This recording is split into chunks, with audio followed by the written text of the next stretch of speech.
Story 1. The Forsaken Watcher's Perch. This chilling episode unfolded in the year 2015. Driven by an inexplicable draw, I embarked on a solitary journey. A road trip into the shadowy heart of a vast forest, several hours removed from any familiar solace. My ultimate destination: a long-abandoned fire lookout, perched precariously atop a desolate peak, a forgotten sentinel I yearned to explore. I must emphasize, for the sake of clarity, that venturing inside or attempting to camp within its decaying structure was strictly forbidden, deemed a perilous act due to its severe state of disrepair and the very real threat of structural collapse.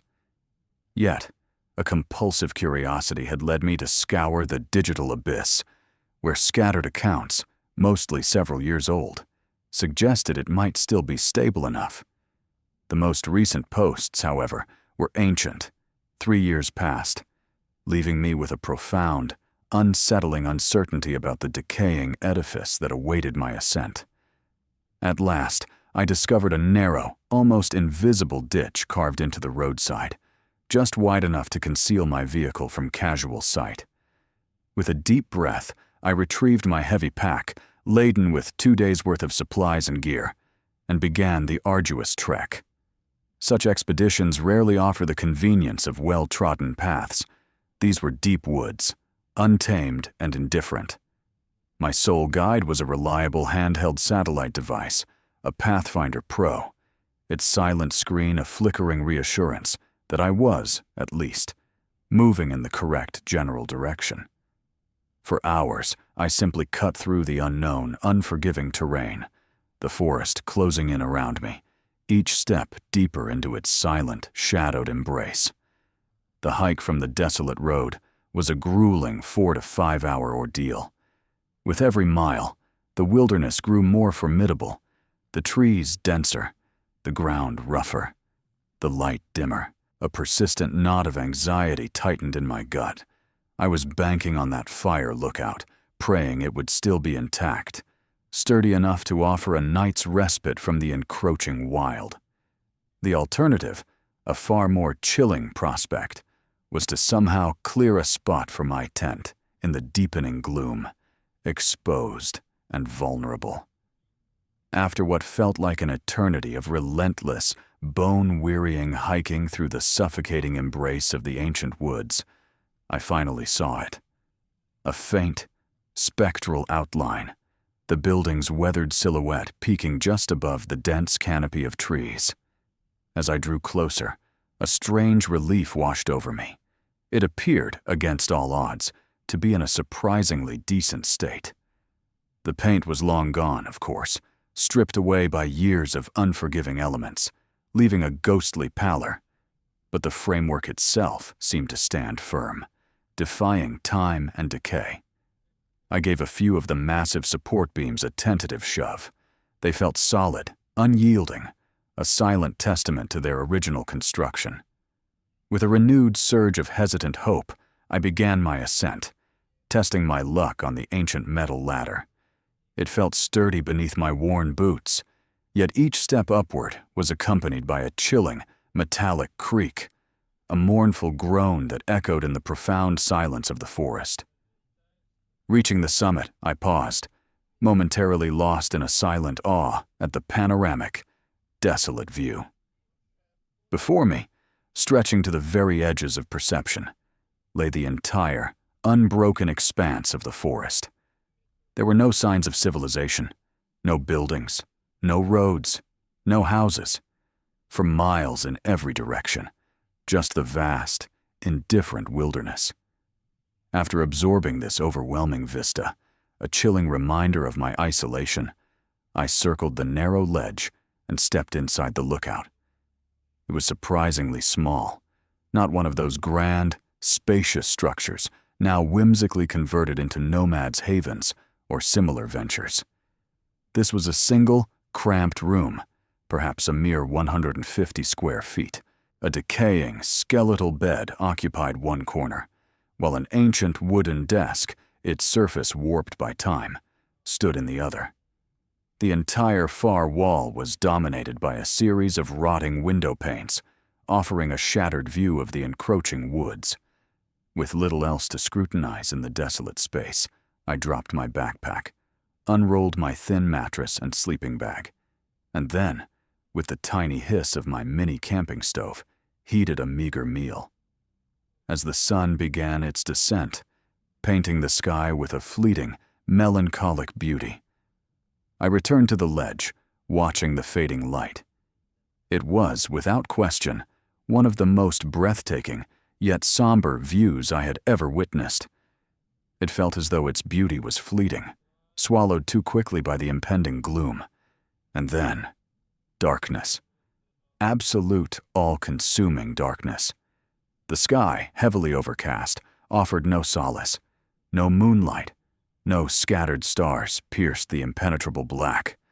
With nothing else left to do, to see, I remained on the ledge, a solitary figure against the encroaching night. Perhaps an hour into this profound, chilling darkness, my eyes, now straining, caught a flicker of movement far below. A faint, ethereal light was weaving its way through the dense labyrinth of trees. What struck me as profoundly strange was its unnatural quality. It wasn't the stark, artificial beam of a modern flashlight. Instead, it possessed a flickering, orangish hue, much like the dying embers of a campfire, leading my mind to the unsettling conclusion that it was a torch. This archaic, flickering glow moved with a strange deliberation, threading its way between the silent sentinels of the forest, not terribly far from my elevated perch. The sheer improbability of another soul being present in such an utterly remote, unmarked expanse of wilderness was staggering. To be traveling through this profound darkness, not with a standard flashlight, but with a primitive, wavering torch, felt utterly bizarre, deeply unsettling. I watched, mesmerized by the strange dance of the light as it continued its silent traversal beneath the trees. Then, abruptly, it vanished, swallowed by some unseen obstruction, leaving behind only the crushing weight of the dark. For the next 30 agonizing minutes, it never reappeared. Yet I lingered on the ledge, held captive by a strange blend of unease and a desperate need to cling to the deceptive calmness and quietness of the night. Eventually, the biting wind, a cold, unseen presence, began to seep into my bones, urging me inside. I stood, ready to take one final, lingering look before seeking the meager shelter of the lookout. As I cast my gaze below the ledge, my breath hitched in my throat. Someone was there. A figure stood silently at the bottom, amidst the damp, grassy area that separated the lookout from the deeper, darker woods. It seemed, with a chilling certainty, that they were staring directly up at me, a silent, unnerving gaze. Could this be the individual with the spectral light I had witnessed earlier? "Hello," I called out, the word feeling utterly inadequate, swallowed by the vast silence. They offered no movement, no reply, no sound in return. It was a strange, protracted eternity, perhaps 10 or 15 seconds, of silent, mutual scrutiny. Then, slowly, deliberately, they raised a hand, a gesture that felt ambiguous, perhaps one of acknowledgement, or even a silent apology. Without another sound, they turned, melting back into the impenetrable depths of the woods, still without any visible light. Naturally, this encounter was profoundly creepy, intensely eerie. Yet, in that specific moment, a peculiar sense of certainty possessed me. I was convinced it was merely another solitary hiker, seeking shelter in the lookout, perhaps checking if it was already occupied. Why they had hesitated to respond, offering only that strange, wordless hand gesture, remained a chilling enigma. I remained outside a little longer, waiting, straining my eyes against the unrelenting darkness. But seeing nothing further, I retreated inside, pulling my sleeping bag tight around me, seeking warmth and a fragile sense of security. Sleep, that night, was a tortured struggle. The The ceaseless wind howled against the rotting windows, and the ancient wooden beams above and below me groaned and creaked, as if the very structure was protesting my presence. Eventually, mercifully, I managed to succumb to a fitful, shallow slumber. It's impossible to gauge the true passage of time, but when my eyes fluttered open, the wind's mournful song had softened, and the world outside remained shrouded in an absolute, inky darkness. I lay there, disoriented, wondering what had dragged me from the depths of sleep. Then I heard it. A faint, yet horribly familiar sound, the soft, metallic creak of the ladder just outside. My heart leaped into my throat.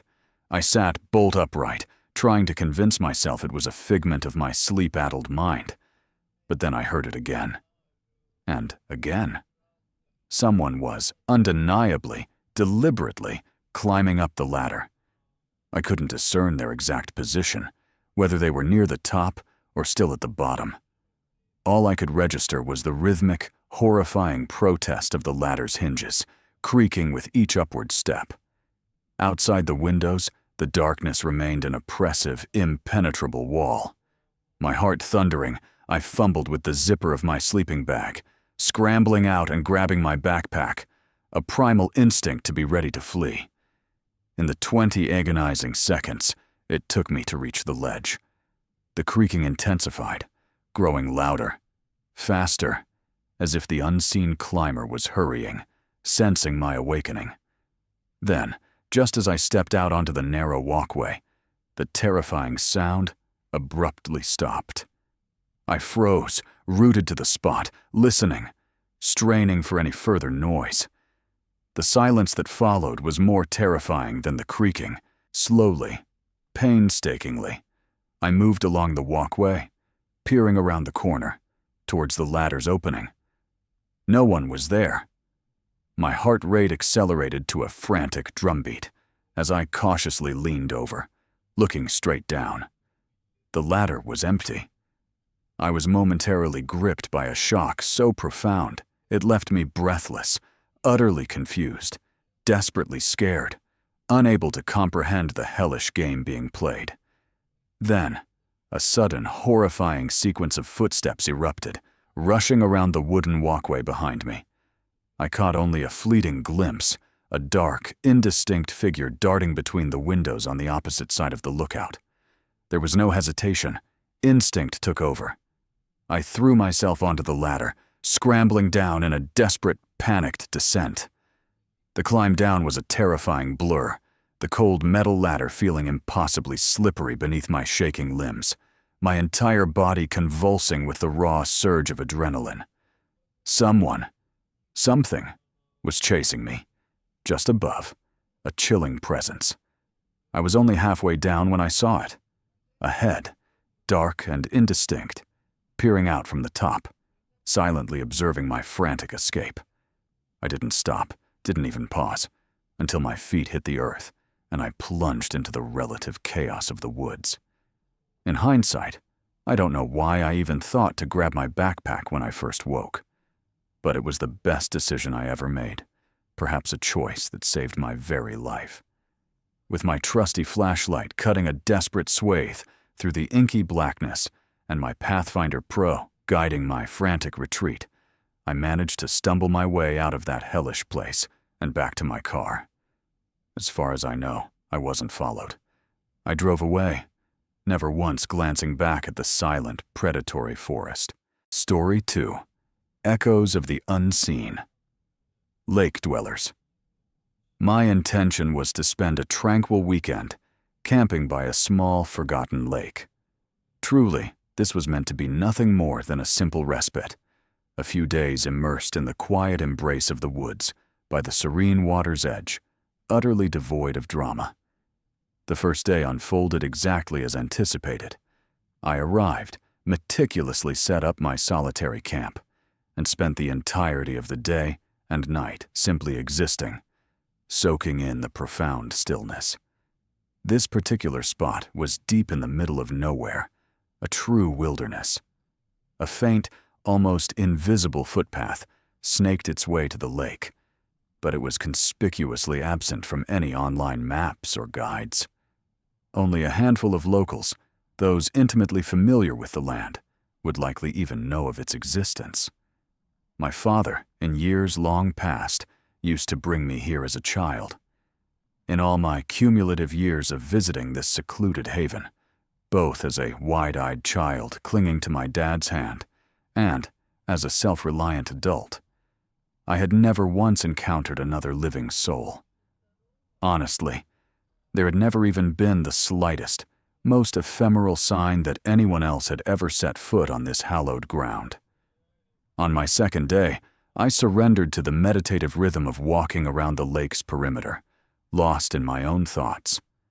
I must have circled the tranquil water 3 or even 4 times. During those hours of silent perambulation, everything remained beautifully, undisturbed, quiet, and serene.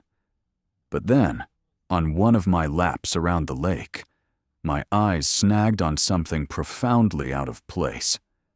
Fresh footprints marred the soft dirt, precisely at the jagged edge where the water met the silent tree line.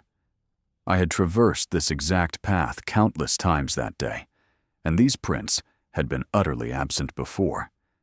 Their position was stark, undeniable, almost aggressively obvious. There was no way I could have missed them. What's more, they appeared strikingly new, as if pressed into the earth moments before. And the most profoundly unsettling detail: they were not boot prints, not shoe prints of any kind. These were unequivocally literal bare footprints. The stretch of lake where I found them offered no easy access to the water. It wasn't a place one would casually remove footwear for a swim. Not to mention, had someone been swimming, I would have undoubtedly seen them in the pristine, unblemished waters. This discovery, for reasons I couldn't articulate, sent a cold tendril of dread snaking through me. Why hadn't I seen them? Had they been nearby, watching me, carefully concealed to avoid detection? It was impossible to suppress the surging wave of paranoia. From what I could decipher, the footprints led from the water's edge to the tree line, pausing as if observing the lake, then abruptly veered back into the deeper, darker woods, disappearing straight into its silent, unknown depths. I had no desire, no courage, to follow them into that uncharted, menacing territory. Instead, I retreated, my every instinct screaming, back to the fragile sanctuary of my campsite.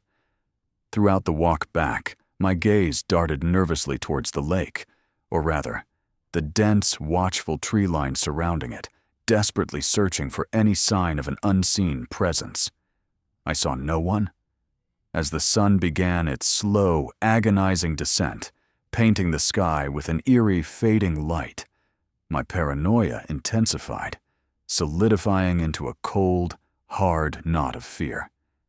There was something fundamentally wrong about those footprints, a deeply unsettling quality. The chilling knowledge that their owner, or owners, were likely still very close by, lurking in the shadows, offered no comfort whatsoever.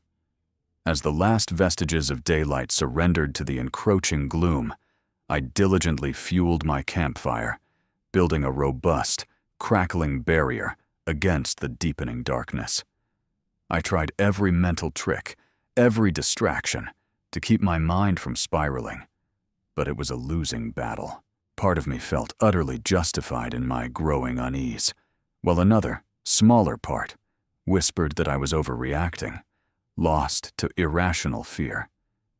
But not long after the night had fully descended, an unmistakable sound reached my ears. Slow, deliberate footsteps, crunching softly through the fallen leaves, approaching from the impenetrable blackness of the trees. My head snapped around instantly, my gaze fixed on the source of the sound. There was more than one set of footsteps. It sounded chillingly like 2 people, moving with an unnerving slowness, drawing ever closer to my isolated campsite. I stared, transfixed, into the inky direction from which they came, until, with a sudden, jarring abruptness, they emerged into the flickering orange glow of my firelight. It was a man and a woman, walking side by side, stopping precisely at the fragile edge where the fire's light surrendered to the absolute darkness. The shadows played tricks on my eyes.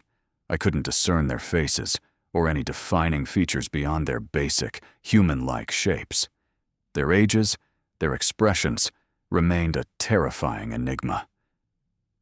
"Can I help you?" I managed to call out, my voice a thin, reedy sound in the vast silence.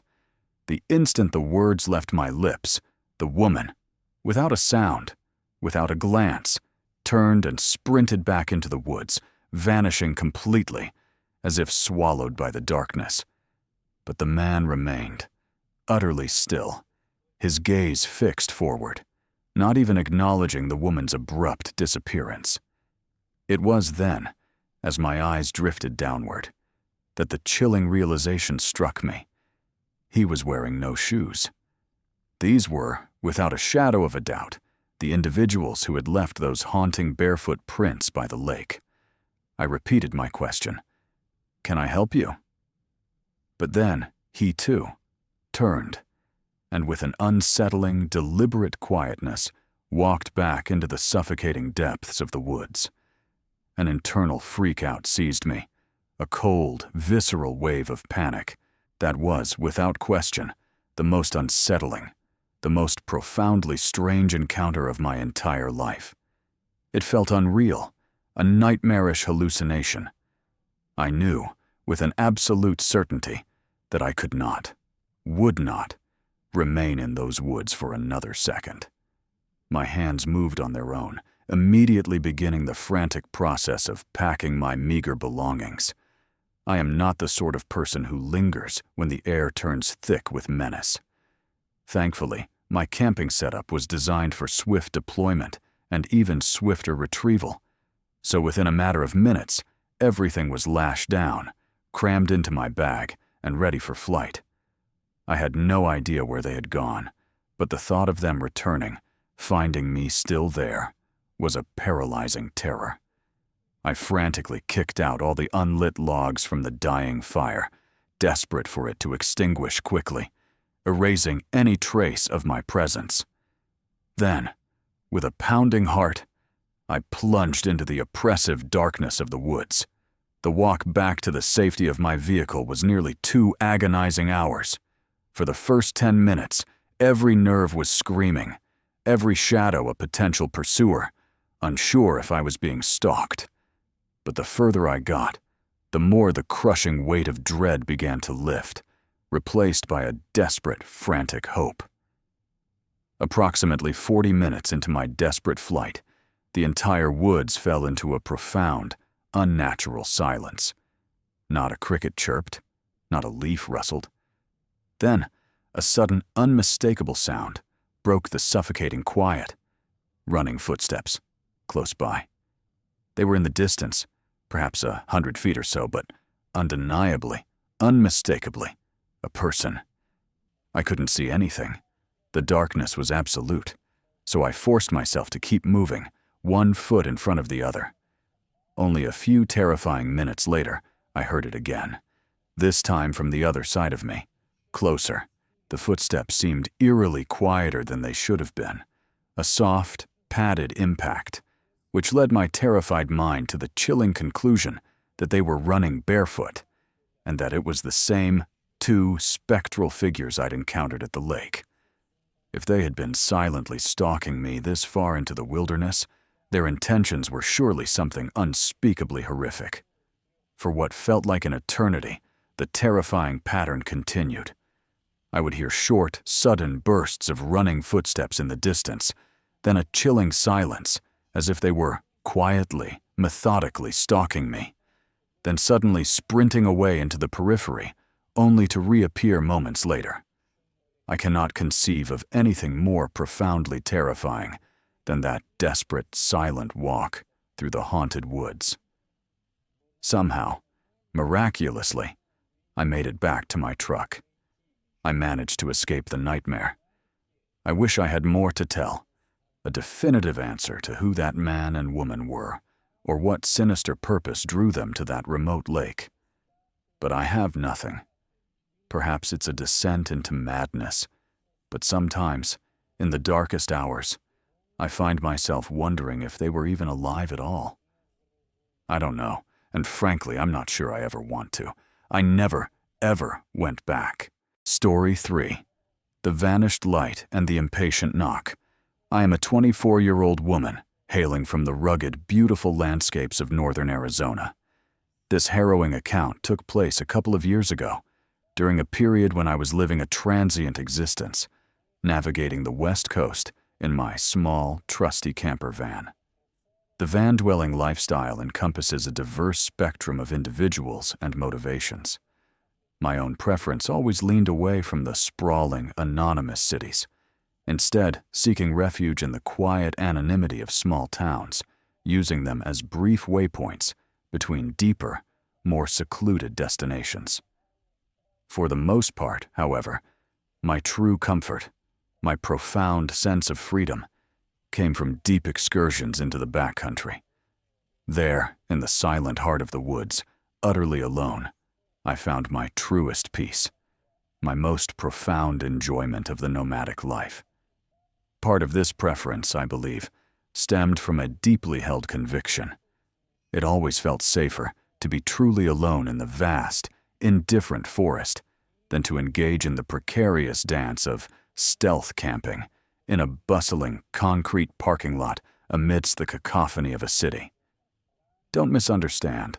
The forest could still conjure its own chilling sense of unease in the profound darkness of night.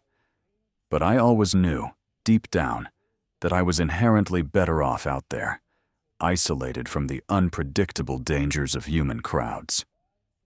This particular week found me slowly tracing a path between two major cities in Washington state. I was taking my time, deliberately avoiding main thoroughfares, opting for the winding back roads, and hunkering down at various campsites for several days at a stretch. On this specific day, I turned my van off the paved road onto a small, unmarked dirt trail that snaked deep into the dense, silent forest. There were a few rudimentary pull-off spots along the way, but each was empty, silent, overgrown. It appeared no one had ventured down this particular trail in a very long time. So, I pressed on, my hopes set on securing a larger, more scenic, and utterly secluded spot. At the very end of the trail, the path opened into a spacious, circular pull-off area. It wasn't particularly scenic, just encircled by a dense, watchful wall of trees, but it was generously sized, exquisitely secluded, and imbued with an immediate sense of peacefulness. Even better, a perfectly formed stone circle lay in its center, ready for a campfire. I carefully maneuvered my van, leveling it, and finally parked. It was the heart of spring, and here in Washington, that meant an almost constant, relentless drumming of rain. Consequently, outdoor activities were severely limited. I slid open the large side door of my van, inviting a rush of cool, fresh air as I began to prepare a meal on my small propane stove. The sun was beginning its slow dip below the horizon, so I still had several hours before I would seek the solace of my bed. Over the next 30 minutes, the last vestiges of daylight surrendered completely, plunging the forest into a profound gloom, and the relentless rain began to intensify, its rhythmic drumming against the roof growing louder. I slid the door shut, sealing out the penetrating wet, and instead cracked open one of the smaller windows near the back of the van, allowing in a sliver of the damp, cool air. I settled onto my bed, my laptop resting on my lap, watching a show. But midway through the episode, a sharp, sudden glare flashed from the open window behind me. It was a bright, intrusive light, reflecting directly onto my laptop screen. Before I could even register a reaction, the light abruptly vanished. It didn't move away.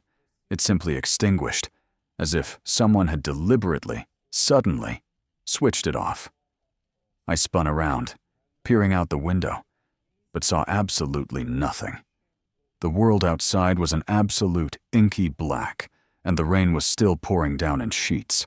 I had no way to gauge the distance from which the light had emanated, nor could I even begin to fathom its source.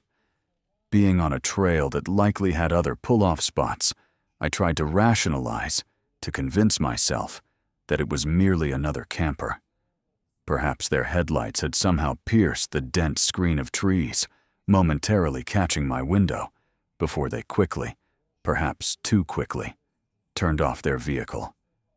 The deeply unsettling problem with this logic was that the light had not originated from the road I had traveled. Directly behind my window, there was nothing but an unbroken wall of trees. Could there be another, hidden trail I wasn't aware of? There was little I could do to investigate in that crushing darkness and relentless rain, so I eventually turned back to my laptop, attempting to regain some semblance of normal. Periodically, a shiver of unease would prompt me to glance out the windows, or I would imagine I heard some faint sound from outside. But with the ceaseless clanking of the rain against the metal roof of the van, it was impossible to discern if my ears were playing tricks on me, or if there was truly something out there. Each time I looked, however, I saw nothing to confirm my growing suspicions, so I tried, desperately, not to allow myself to worry too much. I estimate it was around 10 or 11 when I finally decided to concede to the night and attempt to sleep. I powered down every electronic device in the van, closed all the windows, and meticulously drew the shades, plunging the interior into a nearly absolute, suffocating blackness. I burrowed under the covers, struggling to find sleep. Usually, I had no trouble at all drifting off, but tonight, an invisible presence held slumber at bay. Unfortunately, the relentless rain intensified even further after an hour, and then the deep, guttural rumble of thunder began to roll in, making any attempt at sleep utterly futile. About 2 hours into this nightmarish symphony of harsh rain and thunder, I swore, with a chilling certainty, that I heard something move outside. It was just loud enough, a distinct break in the chaos, for me to know that I had truly, unmistakably, heard something. It sounded like someone, or something, running. And then, a sharp to loud crack, as if they had kicked over a thick branch on the ground, somewhere just beyond the thin metal wall of my van. The very second I heard it, every other sound, even the raging storm, seemed to vanish. An instant, profound silence descended, heavy with implication. It was so utterly dark outside, I couldn't even discern the ground beneath the window. The longer I stared into that impenetrable void, the more a profound, terrifying uneasiness coiled in my stomach. I had this overwhelming, chilling sensation that someone else was looking back at me. I pulled the window cover back down, sealing off the outside. I sat there, trying to talk myself down, to convince myself I was overreacting, lost to fear. But only a minute later, I heard a voice. It was a male voice, low, almost a loud whisper, as if they were speaking to someone else, conspiring. I sat in absolute, petrified silence, too terrified to even consider opening the covers and looking out the windows again. I knew, with a horrifying certainty, that they would probably see me if they hadn't already. Yet, they could likely already assume someone was in the van, which only amplified the terror, making it all the more personal, more immediate. There was a long, agonizing 2 or 3 minutes where I heard nothing but the relentless drum of the rain and the distant growl of thunder. Then, suddenly, something was outside the sliding side door to the van. It sounded like bending plastic, a soft, unsettling groan, as if someone was leaning their weight against the door. And then, a knock. A few seconds later, they knocked again. A slow, deliberate cadence. Even though I was convinced they already knew I was inside, I was still too terrified to utter a single sound. Perhaps they weren't sure how many people were within, or if I was a man or a woman. So I clung to the precarious safety of silence, refusing to give them any information. 5 deeply disturbing, intensely anxious minutes crawled by, the knocking continuing with relentless regularity, every few seconds, yet no one spoke. They had to be utterly drenched by now, perhaps barely able to see through the maelstrom. But then, finally, they spoke. "Sheriff's Department, open up!" a male voice called out, clear and authoritative. What? I didn't believe it for a single, solitary second. If it were true, if they were truly law enforcement, why had they waited this long? Why hadn't they stated that from the very beginning? They continued their insistent knocking, calling out various lines, all essentially asserting their authority as officers, demanding I open the door. This felt like a desperate, calculated attempt to compel me to open up without resorting to outright violence. Slowly, carefully, I lifted the window cover, peering out into the rain-swept darkness. All I could discern was a dark, indistinct figure moving near the door. But from its vague shape, it bore no resemblance to anyone wearing official law enforcement gear. A cold certainty solidified in my mind. This was about to become something truly terrible. I debated furiously in my head, a frantic internal struggle about what to do for what felt like 30 excruciating seconds as the knocking grew more and more impatient, more insistent. Then, a desperate resolve seized me. I decided to risk everything, to scramble into the driver's seat and attempt to drive away. The instant I lunged forward and turned the ignition, the engine roaring to life in the oppressive silence of the forest, I heard 2 distinct sets of footsteps running, rushing towards the side of the van. I began pulling out, just as a dark, terrifying figure suddenly appeared in the window directly next to me, lunging. Thank the gods, the van didn't get stuck in the mud, and I was able to lurch out onto the trail, leaving the nightmare behind. As I sped away, I scanned the entire road. There were no other vehicles, no lights, nothing. This chilling realization only amplified the truly disturbing intentions of these unknown, silent people. I filed a report with the county, who, predictably, confirmed that no officers had been dispatched to that remote location that night. But I never received any follow-up, any answers. Things could have devolved into something unspeakably horrific out there. But miraculously, nothing else has ever happened since that terrifying night.